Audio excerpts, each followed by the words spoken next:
Hey everybody, Mike here again with giving you a little update here on Supreme Ruler Ultimate. Great game released by Battlegoat Studios just recently. I've been playing it since release. But yeah, we'll head it off. We'll start off in a single player campaign. Multiplayer I am still waiting for. I don't get it. I know you can friggin' target IP and all this stuff and host games. I'd love to know how this actually works. Maybe I will get into it and make a video of it later. But anyways, back to the main settings. Back. I'm a little slow actually. So going to single player, we'll start off in sandbox mode. So as you can see, you get all the options now from 1936, the old previous one, Shattered World, 2020 World, Global Crisis. You get to be Sweden, Cold War, the United States. You get the Europe at war. You get to be Germany in the road to war.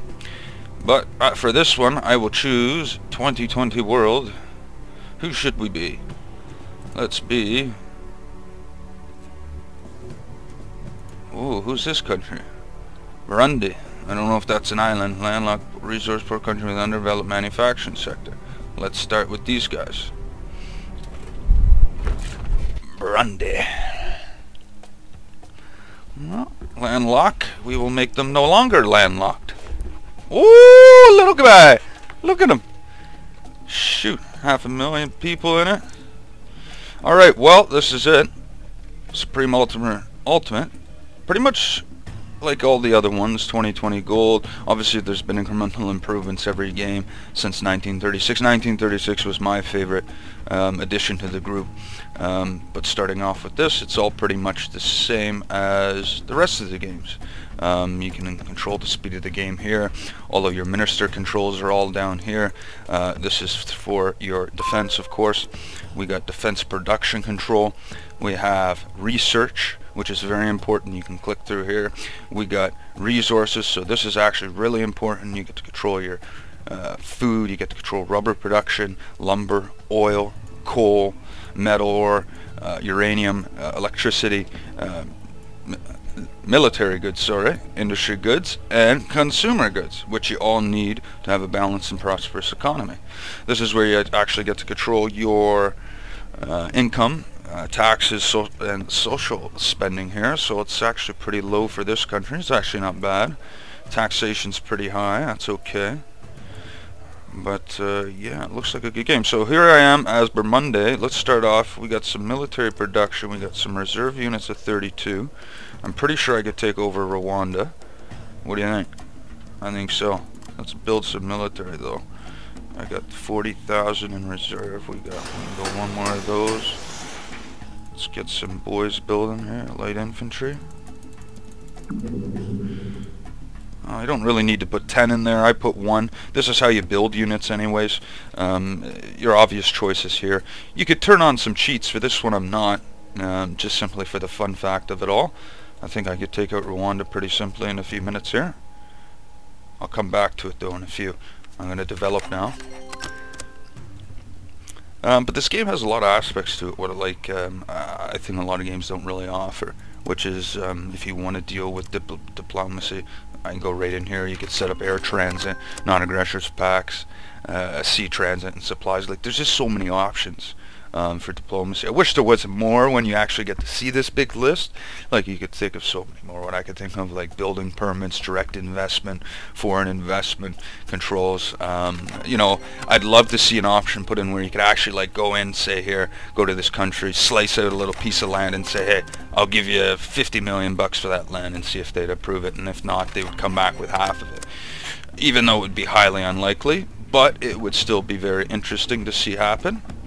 Well, we got some, so we'll go auto. You can go auto accept, which I just do because I find it works out a little bit easier, because everybody seems to send you quite a diplomatic offers. I don't even know what it is, but military goods, I know I need them. So yeah, basically if you go on your defense tab here, you can go into your minister, which is basically the guy. You could either click through here, and you have so many options here. You can change his main idea behind the military, so you can have an arms race, decrease spending. I always leave on increase reserve personnel. Just simply, you never know when you're going to need them. You know, other than that, leave everything off. you could pretty much do it yourself. If you want to increase your military quickly, you increase your military salaries all the way up, and it will obviously increase more reservists. I don't know how much, but you know, a little bit. Your maintenance and training, that's up to you, but it's always a very expensive process. I just leave it wherever it goes standard. So here we are. We'll go into our building tabs now. What we have is infantry, so you can go into infantry, recon as my two options for this beautiful country, Burundi. Oh god, I'm gonna have to really look this country up afterwards. It's gonna be interesting for history. So yeah, basically all you do is, I've already done this, you go in, you can click it. You don't need to put 9. You can just cancel it all like that and just leave the 1 going, because that's really all you need it.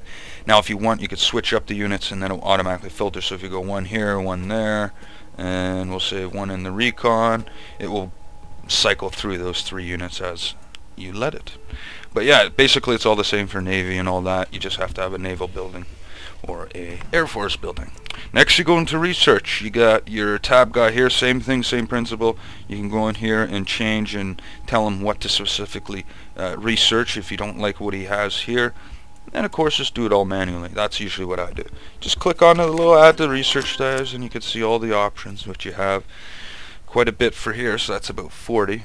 I'll just let it go as it wants. If I want to, I'll just go with this guy right now. I'll tell him to go for land units and warfare, simply because I want to expand my land territories, and I'm pretty sure I'll be able to get away with it without anything else. Just give me cheap infantry. And then we go into the resource tab. Again, minister, you could tell him what to do. Conserve petroleum, increase prices, decrease stocks, export opportunity. Import opportunities is good as when they import stuff which is actually going to be cheaper than it costs, because this is something that you do have to pay attention to. This is how much your production costs, and this is how much market cost is. So if you can keep your, if it's, you know, if it's below production cost, buy it up from the market. If it's below, then manufacture it. It might be worth your time. Money, taxes, 65%. My God, we're taxing the crap out of these people. This is on automatic, so as I've increased spending, this is what it does automatically. But yeah, you control your social spending and taxes all through here. As you can see, just raise the bar up, raise the bar down if you want, and you can see how the country runs on. Except, well, a massive deficit anyways. But anyway, we'll carry on. We'll leave that going. Your maintenance of the roads. What do we got here? Our state. So you can fund insurgencies, which is actually pretty cool. Now if you want to know how to do all this, you just basically right click on any country and go actions against, and you can go into support ruling party or support the opposition. You could fund an insurgency. You could supply them with modern equipment. Don't really know what that does. I have to read up on that. That's one of those things I don't know what the hell.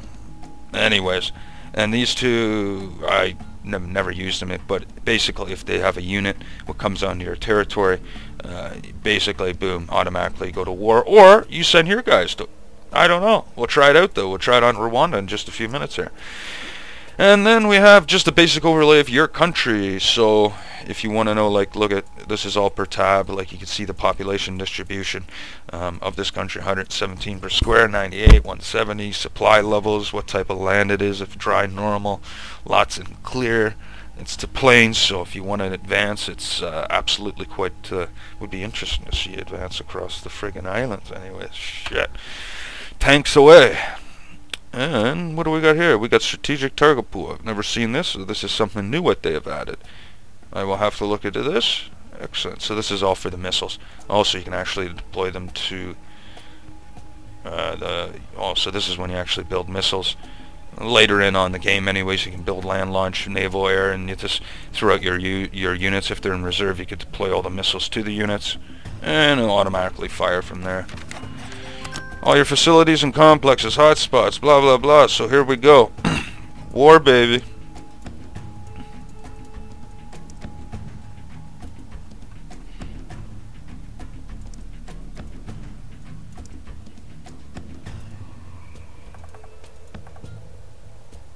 Ooh, they're sending me missiles. Nice. Oh, so this is later in the world. So let me see here. We got here recon. We got Tiger 2. we get a Tiger II for 451 million from the Germans. That's pretty cool. And then I needed, okay, that will do. And then I need to get a heavy supply truck, 464 artillery. Mobile artillery, that's good. Anti-tank, Yike Panzer IV. Tank, Panzer IV will take. Air defense will take. Oh, maybe. Why not? Whoa. They want a lot of money for that. I didn't expect that. Oh, yeah. So let's go here. You can go tank. Whoa, they want 928 million for my Tiger II? No. Let's go to Control Shift S. Diplomatic. Go to very easy. Let's see what happens now. Where is... Am I missing it? Oh, there it is. Okay, wait a second. 928 million. Alright, I'll pay it. Just for one tank. I'll pay it. I want it though.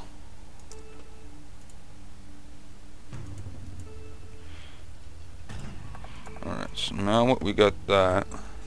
Do you think we can eliminate Rawanda?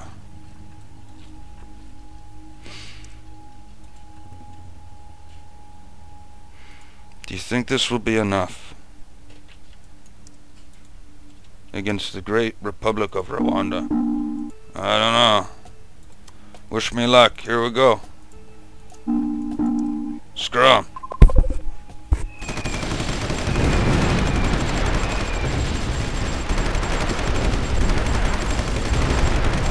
Oh, we got him. I think they're cooked. Oh, maybe not. Oh, I think we're doing it. Yes, we did it. We took their capital. So anyways, that is mission successful now.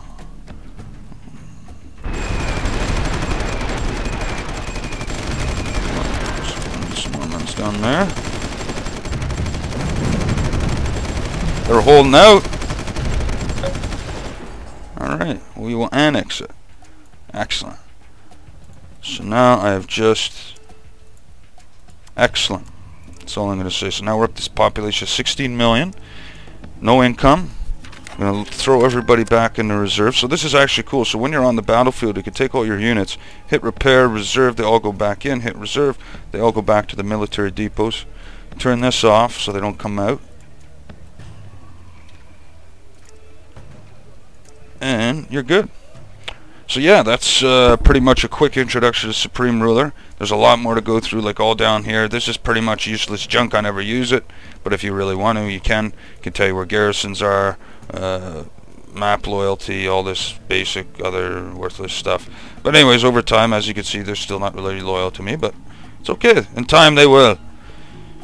Enjoy the game. It is a great game. Remember to subscribe. If you guys have any questions, please feel free to post it down below. I'm more than willing to answer. This is a great series. I'm a loyal fan. I will continue to be a loyal fan of Battlegoat Studios. They've released excellent games over the past few years.